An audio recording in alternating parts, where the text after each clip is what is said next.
Have you ever heard the phrasing, "Oh, if I only knew then what I know now"? Or, "Youth is wasted on the young." You often hear these kind of remarks made by people who might resent growing older, or who may even realize that they are no longer young and reminisce on the fun have days of being a teenager. And some people may not have experienced the type of level of fun since they were a teenager. Some people have regrets, issues, ways that they looked at themselves when they were young that affect them now in their old age. But in this sense, we speak of youth in a sense of growing older, not being embraced. How does one, in a world of vanity, in a country obsessed with staying young and looking young, how does one embrace physical qualities or mental qualities of growing older? What comes with growing older? Wisdom. Things when you were young hadn't been experienced. That made things more fun. Now you experience some things that once were new and it's lackluster. The movie Youth, starring Micheal Cain and Harvey Keitel, directed by Paola Sorrentino, depicted the essence of youthfulness and growing old very well. Books use an extensive amount of words to paint a picture in a person's mind to get them to understand the depthness of what the author is feeling. But for the movie Youth, what can be seemed as easy, but is actually difficult to capture across film, in my opinion, Paola Sorrentino achieved this in the movie Youth.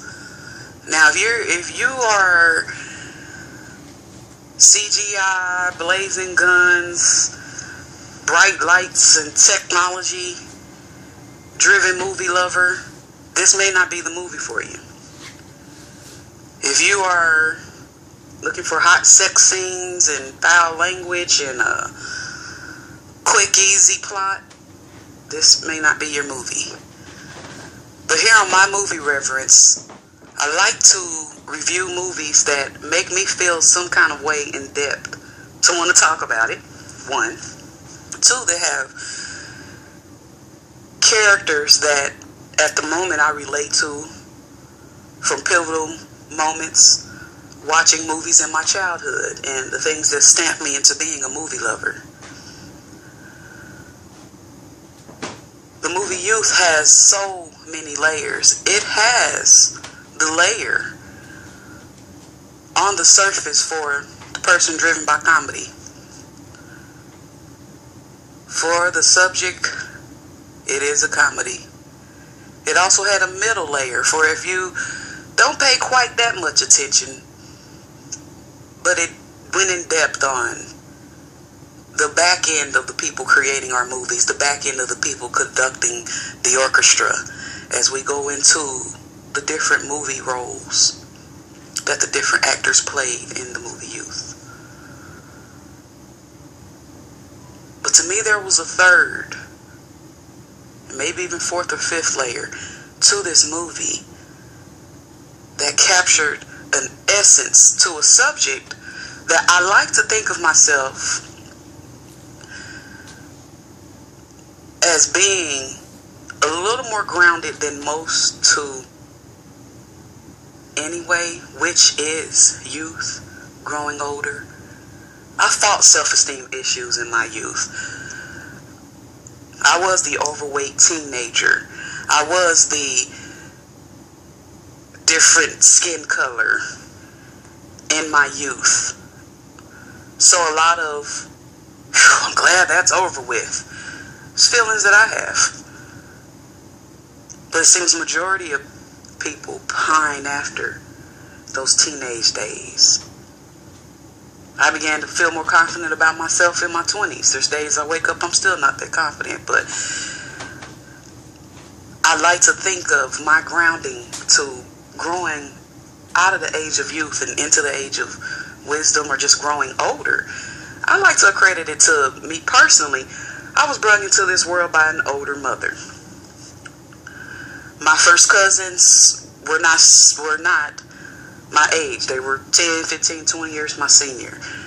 So that yielded me a different understanding,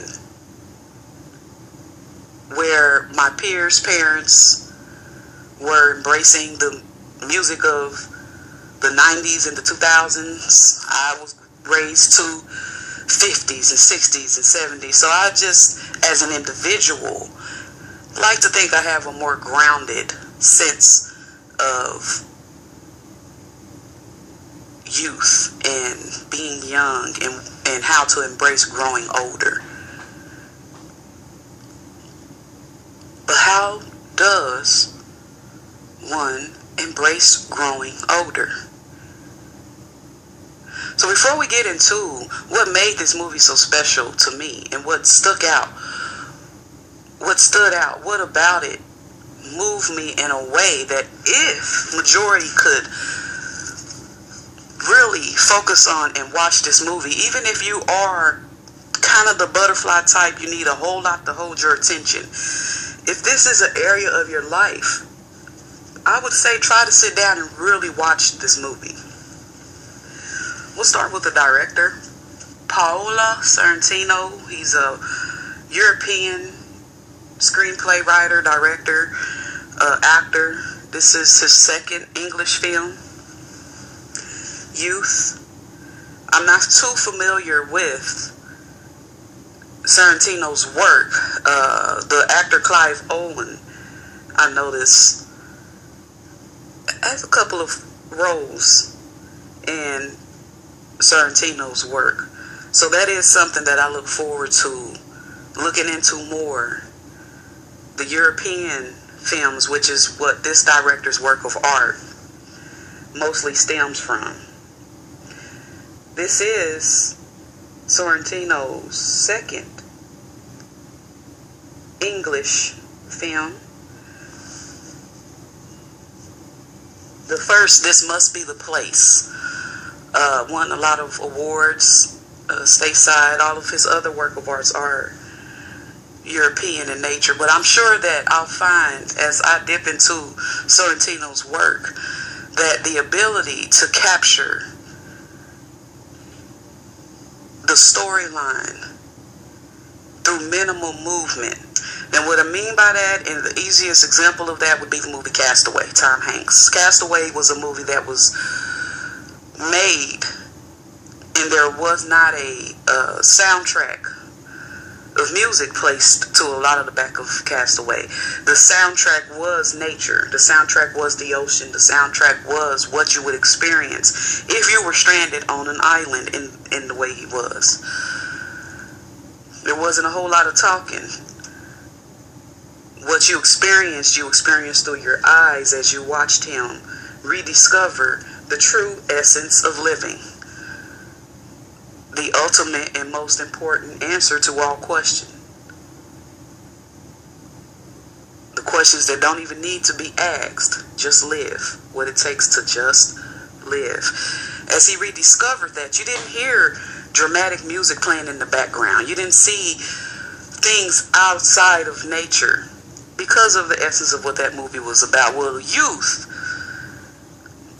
And I believe I would come to find that other work of art Sorrentino has done shows that he is a director who understands that the unsaid is in times more powerful than the said. Now I'll go into explanation to that statement after we go into the characters and how the characters relate to me and how they brought across the movie Youth in a way that I believe anybody who's dealing with the fact that they're no longer a teenager or their idea of young, maybe you'll get something out of this movie. So let's start with Michael Cain. I do movie references again on things that give me the spirit to want to talk about it. But a lot of times it also has actors that I connect with from movies in my youth. Movies when I was young, a teenager, 20-something. Michael Cain would be an actor from my childhood. I'm an 80s baby. He has a huge, extensive career from the 60s and 70s as a heavyweight actor. A lot of the movies that I will come to see him as familiar in would probably be to scholars more low end, the more that script he just took. But for me, it's what marked him as an actor to be remembered in my mind. One of them, unfortunately, was Dirty Rotten Scoundrels. That's a movie where he played opposite, I believe, Steve Martin. I know when I saw it, it was as a young girl. For me, being raised a bit sheltered, I just thought it was an awesome movie. It was hilarious. It was hilarious for me to see. And I'd be much older before I realized that people like this actually exist. But just the essence of liars, con artists. You know, Dirty Rotten Scoundrels is a great movie to catch up on if you haven't seen it. But it is one of the movies that stuck out for me and made Michael Cain an actor I would not forget. He was just hilarious.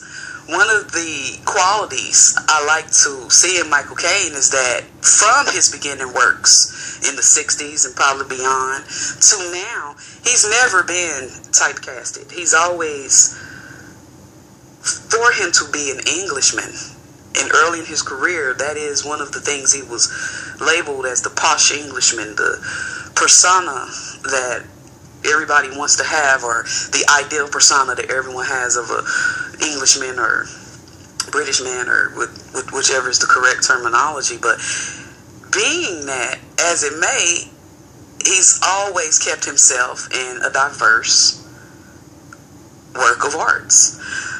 A lot of the earlier films, which is the case for a lot of the older actors, were more serious, more along with the same films. But again, for me, it was Dirty Rotten Scoundrels. Another film that marked my remembrance of Michael Cain would be Blame It on Rio. Now, I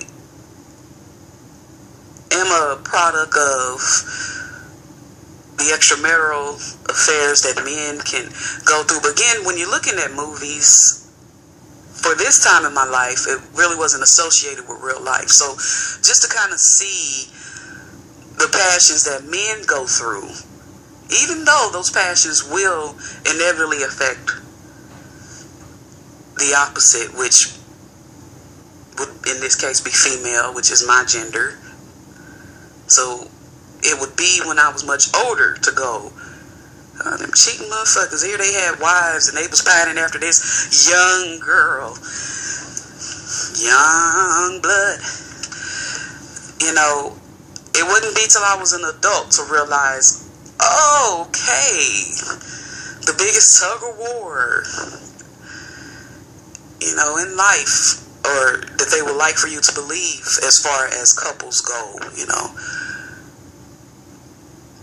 faithfulness and loyalty to the end, forever and ever, which is what's put on woman's mind. Well, Blame It on Rio is definitely a man's movie. Again, a little off track, but as far as what movies marked Michael Cain's acting style, from that point on, those are movies that were pivotal in my childhood and made sure that anytime I seen Michael Cain after that, I not only remembered his name, but he would come to be an actor in my catalog that I like. Some of the other more later films in his career would include Jaws, Miss Congeniality. British men are generally not portrayed as masculine, but it's like a masculinity that where you don't have to question sexuality. Miss Congeniality was one of the first roles. He just tapped all into that. You know, be it acting or be it not acting, that was just another example of his ability to be diverse in a character. Batman was again, these are movies later on in Michael Cain's career. There's a lot more serious movies in the 60s and 70s. This man has a huge catalog and portfolio of accomplishments. Michael Cain plays Fred Ballinger in the movie Youth, opposite Harvey Keitel. Both characters who are, they're old. They're aged. They are older men at the height of their career. And the movie, like I said, which has its different levels, has a first level of just comedic spirit, if that's what you're about. But it would, from beginning to end, these two actors capture the essence of what we all need to understand, but may quite miss with this movie. Harvey Keitel. I'll go in more to Fred Ballinger's role after we go over the actor choices for these roles. Harvey Keitel is another favorite actor of mine. He's another actor with an extensive career in the 60s and 70s. He did a lot of Martin Scorsese films. Sorry if I messed the name up. But Harvey Keitel in his earlier works was in my opinion a bit typecasted in the mafioso, bad cop type roles. The movie, again, for my childhood, that would stamp what would make me remember this actor's name from the moment I seen the work of art all the way to now and beyond. For a lot of socialites or people who's just really, really serious about this type of thing, this is going to seem maybe classless and low. But for me, it was Little Nicky. Now, I am an Adam Sandler's fan. Love him, have his collection from jump. Short of Saturday Night Live. I think the best thing ever could have happened to him was to leave Saturday Night Live and get that energy force to create his own after they did him how they did him. But Little Nicky, for me, was for Harvey Keitel a way to stamp two millennium writers, directors. Hey, use me. Audition me. Look at me for that unconventional role. Now, there were parts in Little Nicky that, Harvey Keitel's level of acting might have been a little too serious on. You could see it come across the film, but you could also see that he had fun with the role. A lot of the actors that began in more serious roles in the 60s and 70s are just now figuring out how to harness their age and how to harness the fact that they're older and that they can be used in comedies. A lot of the actors burnt terrible bridges with children and teenagers coming up in the 70s and 80s that are now the sought-after writers and now the sought-after directors. So getting back into the swing of things aren't that easy. But for Harvey Keitel playing the role of Satan in Little Nicky, which was a complete comedy here, I mean, like, you've just got to have a taste for that kind of movie. I love it. As far as I'm concerned, it's like one of the best movies. But it kind of gave a comedic, not so serious air to Harvey Keitel that would, I believe, come to just help assure him continued success as an actor as he aged, which is something Michael Cain has done. He stays active. There's no role that's too old or just a different type of scripts that you look for to give you work. Well, for me, it was Little Nicky. That's not really a serious movie. It's not a heavy movie, and maybe that's why it stuck out. But it would come to be And there's some earlier works Harvey Keitel had. Keitel has that, like, I think it was in Taxi Driver, that, yeah, makes it memorable. But as far as just, okay, I'm putting them on my books.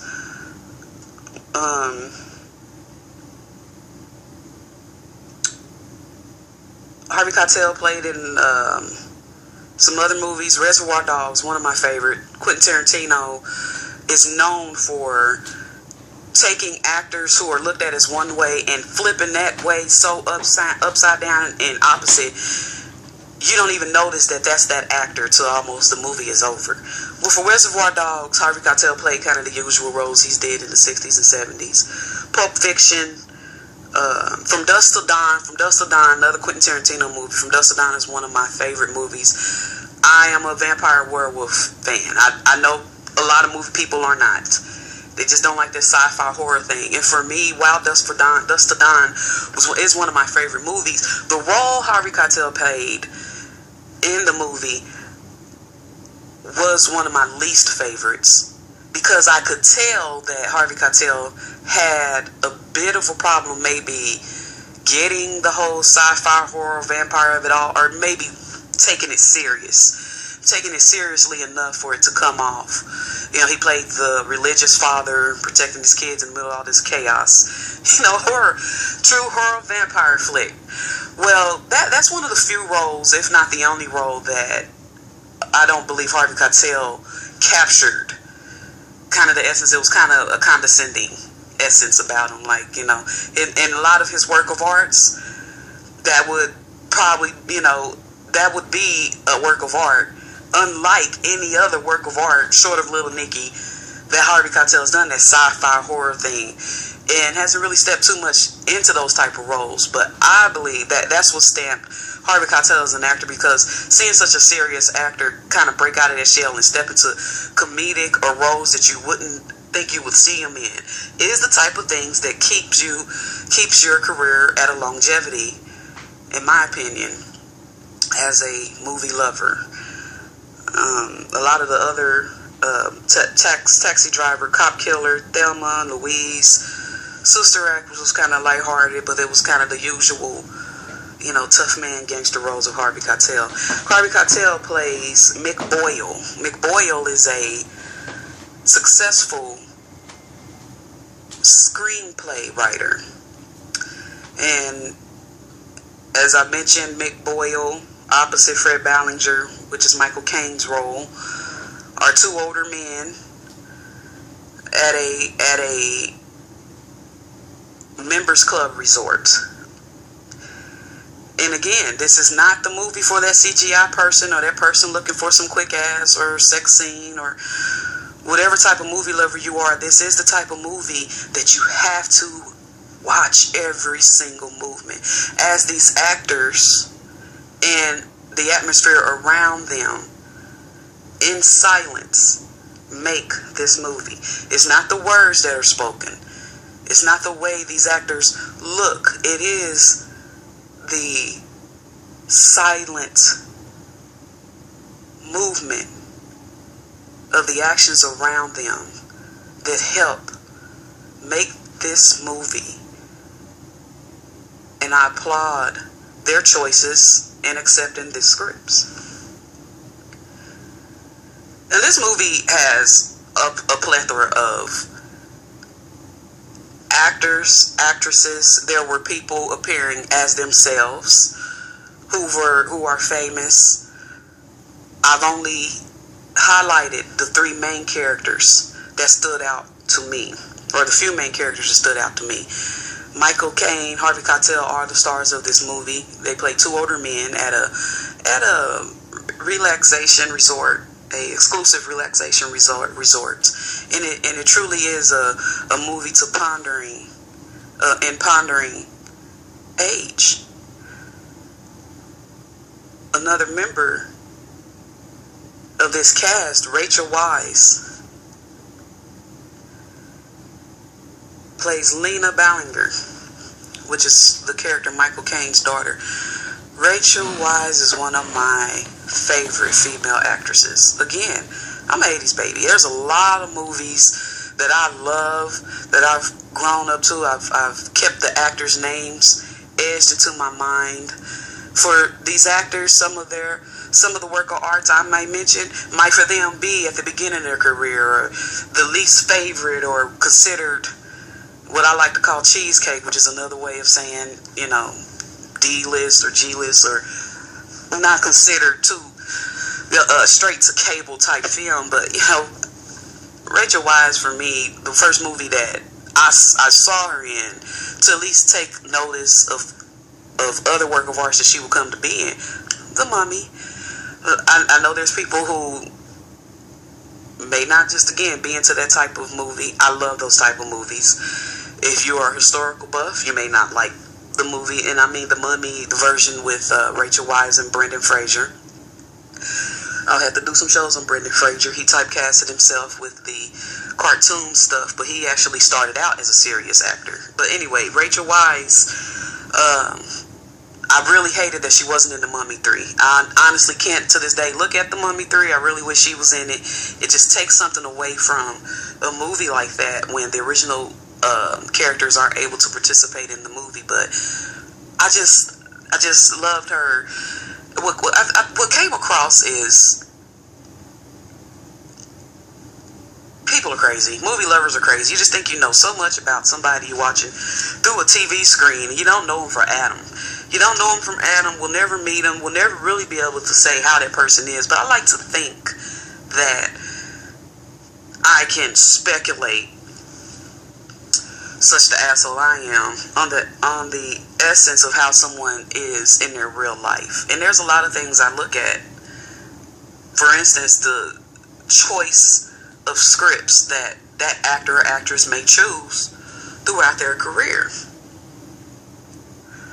The first time I saw Rachel Weisz in The Mummy 2, I mean, she's an actress, but it was a bubbly, funny, humorous naturalness about her. Like how they say improv is, it's kind of, you just coming up with things on the whim, and then they edit it and decide what to keep. Like this, her natural air is just that bubbly kind of goofiness. But without getting off too far into why I just love The Mummy, Rachel Weisz, she would come to, because of The Mummy, it would make it to where other work of art that she participated in also became some of my favorite movies, which again just goes back to, I know people have their agents and people send them scripts, but I like to think of a lot of working actors and actresses as seeking out creative scripts and choosing, and not just going for the what's what or what topic is in, but really looking at that script and deciding if that's something that they as an actor want in their catalog. One of the other favorite movies of mine that Rachel Weisz is in is Chain Reaction. Now, I'm a Keanu Reeves fan to the end, but her role in Chain Reaction, which isn't a lot of the movies that Rachel Weisz is in, and a lot of the movies that I'll do movie reference to, won't really be about the actors and actresses, but more so about the story that they're telling in the roles, in the movie roles that they're acting in.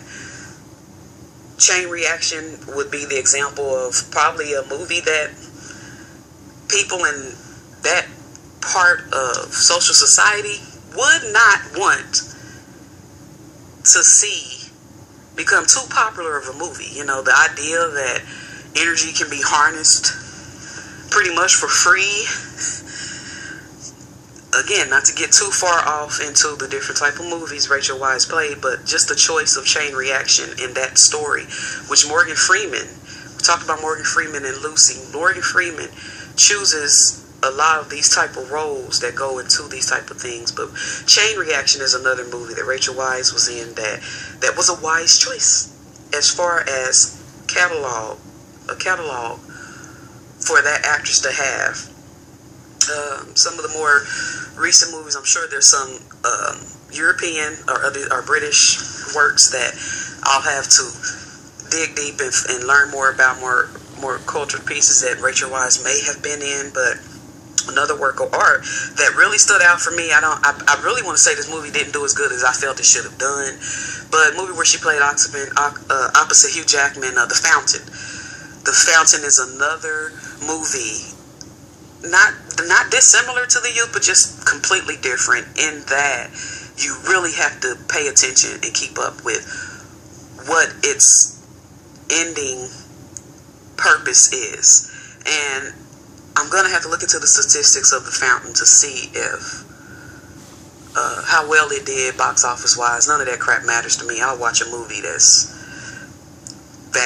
the whole world would consider boo-boo, and I'll watch it just so I can put my opinion on it. But movies like this that Rachel Weisz has become a part of, I believe stamps what type of actress not only she is now, but what type of actress that she'll be in the future. And her selection in being able to put herself through the comedy, the drama, serious movies. I mean, like, she's at an early career, has accomplished being diverse in her acting. This will yield her a very active movie career to her older age. I think a lot of the actors that'll come up now a lot of the actors that started out comedy are just becoming more successful at being in their 70s and 80s and getting casted for movie roles and understanding that the world is filled of more than just beautiful people, and there's more stories to tell than just about beautiful people. There are stories to tell about older people, ugly people, people of lower end professions that aren't always looked at. The movie Youth also tells this story. The movie